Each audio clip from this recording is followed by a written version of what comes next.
Alright, so let's take a look at the decor we might use for our cocktail hour. All of our major sections to consider would be things for the bar, the tables, or any activity spots that you have in general. Starting with the bar, we'll obviously be covering most of the spaces with bottles, beer buckets, and glassware. But that doesn't mean that we can't do a lot more, and a lot of couples like to include signature drink menus that tie into their theme or their personalities. And beyond that, adding some greenery, a few framed pictures, or really nice signage can help make the space really pop. And if this bar will remain open throughout the entire night as well, I would definitely consider decorating the space with some extra lighting too.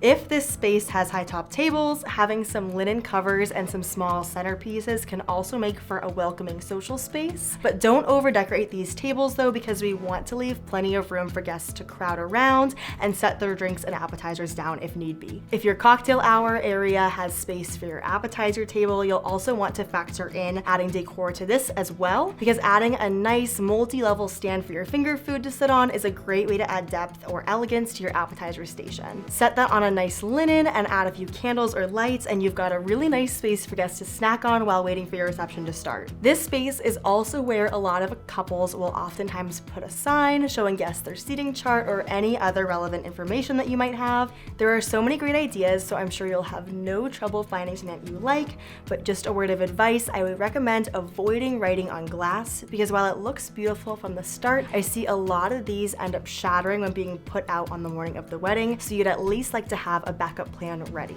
Finally, adding a few activities for your guests to occupy themselves is also a great idea. I see a lot of venues will have a space where you can set up games like cornhole or giant Jenga or Connect 4. And the last thing for you to consider for this space would be if you plan on moving any of your accessory tables to this space, such as your guest book table or your wedding gift table or card table, or anything else that you might need to separate this area from your reception. And if your space has a fire pit, it wouldn't hurt to add a s'mores table either. So that's it for this section. Head on into the next video where we will break down our last one, which is the reception decor. I'll see you there.